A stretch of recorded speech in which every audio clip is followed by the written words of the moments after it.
listening to, it was sent to me by one of our dear sister who helped us with his translation. The translation reads like this.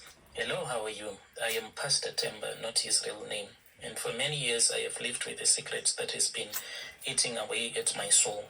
I stand before my congregation each and every Sunday, even though when I'll be preaching the word of God, deep down I know that as a man of God, I have felt my people. My hands, they are stained, not with blood, but with the consequences of the choices that I made long time ago. Choices I now deeply regret. It all started, Brother Nashi, when I met this other man through one of my friends. So I was trying to earn an extra income. So my mom, she had her own home in the location where we grew up staying at. Don't want to mention the name of that place just in case. So then my friend told me that he was making good money. He said that all that you need to do is to renovate your mom's house, put some back rooms, and you'll see that you'll be earning an extra income. So that was what I did. I spoke with my wife, and my wife was more than happy. She agreed, and she said we needed to do this. But we then contacted some other guys, some local builders that have construction companies, because I wanted something that was up to standard.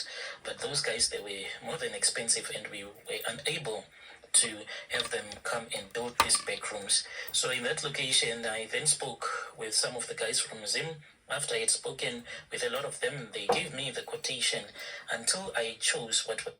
Bear in mind, people, I am playing this confession for y'all so that y'all can see and understand spiritual things, so that you will be able to look around you, around your family members, friends, and you will be able to identify these people who are mixing and making deals with the devil.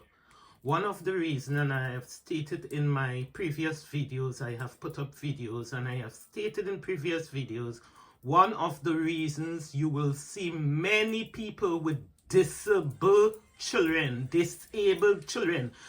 who are having epilepsy fits and stuff. If you do your homework and you go digging down the bloodline, you will see a pack of witchcraft. And then when they make these deals with the devil, and the witchcraft deals with the devil, sometimes before the baby even come into this planet, the baby is going to be coming disabled, because they already sacrificed the child by the altar to get their house or their car, or for them to travel on a holiday. They already sacrificed the babies and them. So then when the babies come out now, you would see them with disabled children. In my family members, my ex-in-laws, 2 of the sisters had disabled children, and those 2 sisters, they were into witchcraft, and the mother, my ex-mother-in-law, she was a whole witch, sacrificed many people, killed many people, and this is why you would see disability running in the family, children getting epilepsy fit, the children all twisted and bent up and all sorts. Is because they have sacrificed the children to the evil altar. They have sacrificed their unborn children to the altars, especially boys. They love to do it with boys, children. The devil like to destroy their boy children. People, I have seen these things I am experiencing to you all, and I'm bringing to the forefront, is because I have experienced these things. I have seen these things in my family life, in my immediate family life, because I told you all my grandmother was a witch. My grandmother was a proper witch. People used to come from near and far and go to my grandmother so she could fix their business. That's what they call it, fixing their business.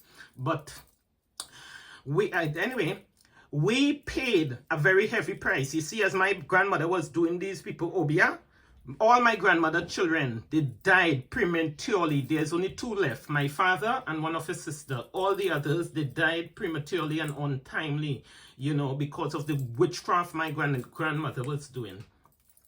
So let's continue in this video, and bear in mind, keep in mind, your mind, when you see disabled children, look at the parents, look at the grandparents, and do some homework, and you would see these people are witchcraft, witches and wizards. Everything that God make, if you're doing the right thing and you're serving the Almighty God, you will have nothing but perfection. This is a mad woman telling you all that because these people say I'm mad. Let's continue, my people. It's cheap. So this guy, he was someone who was a builder, and at that same time when he came into my life, the guy whom we had given that small project of building this big back rooms at my mom's house, this was in 2007. My ministry as well was struggling. I had always been dreaming of building a large and a successful church that was going to attract a lot of my people, but things were not going as I had hoped. The church was not growing that fast. Financially, we were barely scraping by. The pressure to succeed was too much, especially in the eyes of my peers and the community. I was seen as that pastor who was just running a small church, just a small tent in the community. That was when this guy started working for me. At first, I did not even know that he was a Zangoma. As someone who was a Christian, I would have never hired such a man who does not believe in what I believed in to come and do this project for me. This man, he told me that he comes from a village deep in Rusape in their country. So he became almost like a friend of mine. So when we were talking, that was when one day I went there with another friend of mine who was a pastor. So I wanted him to see the progress because I wanted to borrow some money from him. So before I could borrow any money from him, I wanted to go with him there so that he can understand that this was what I needed to use the money for. So when I got there, I saw him speaking with this man, and then they exchanged phone numbers. I thought that maybe he wanted to convert him to his church because he was going to the Red Garment Prophet Church. So after that, then later on, this man, he told me that he was going to Zim. To Zim to do what? That was when this man returned back, and when he returned back, when we went to pick him up at the airport, I could sense that there was this other spiritual force that seemed to be surrounding him. And he then started preaching and doing some miracles, and people started donating gifts to him. And within a very short period of time, he was now wealthy.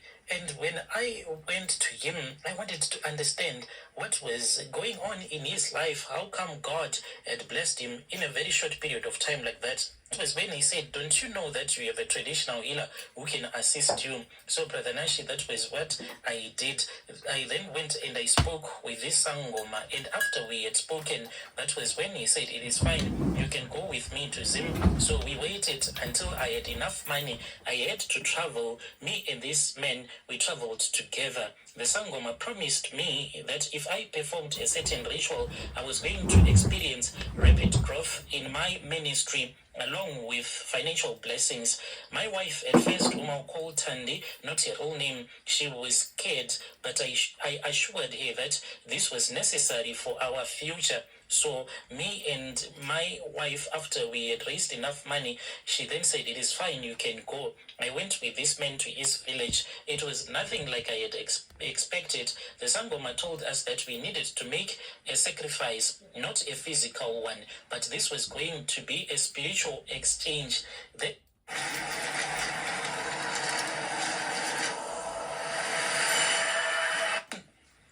This was going to be a spiritual exchange. He said that when my wife was going to fall pregnant again, then the child that she was going to give birth to, she was the one, or he was the one who was going to carry the weight of the ritual.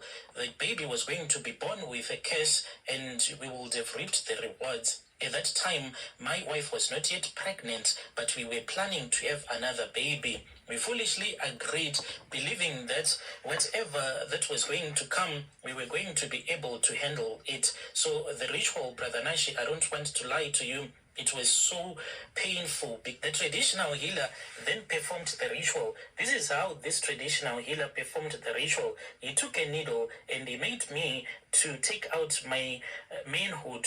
After I had taken out my manhood, then he took that needle and he started stabbing me with that needle. It was very painful, but he had given me some herbs. After blood had came out of my manhood, that was when he took the blood, mixed it with some charms, and after he had mixed it with some charms, then he started to rub it again on my manhood. He told me that I was not supposed to bath until I had returned back to my country. As dirty as I was, I then returned back to my country, and then I slept with my wife just like the traditional healer had instructed me to do.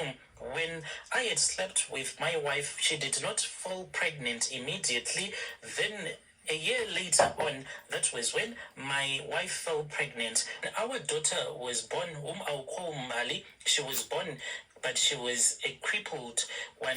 The doctors did not even understand what had gone wrong, but we knew that this was part of the deal that we had agreed on when we were performing the ritual. So we could not have any children after that, and we were told that we were supposed to hide this from everyone. We could not even tell anyone the truth. How could I, a pastor, admit to seeking help from a sangoma and making a deal that had cursed our own child? We were too ashamed. So we concocted a lie. We told everyone that Mali was not our daughter, but Tandi's younger sister's child. We pretended to be raising her out of charity. It was a terrible lie, but we were desperate to protect our reputation in the ministry. For years, we have hidden Mali away, ashamed of her condition and of ourselves. When I look at her, she is growing. She is innocent. She suffers each and every day. It breaks my heart to know that we caused all of this, and no amount of success or wealth can ever make up for the pain that we inflicted on her.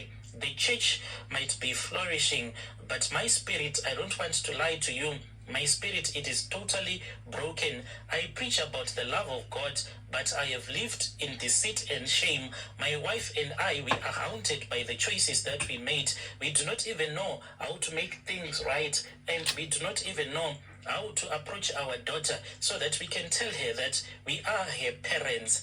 This is my own confession, Brother Nashi.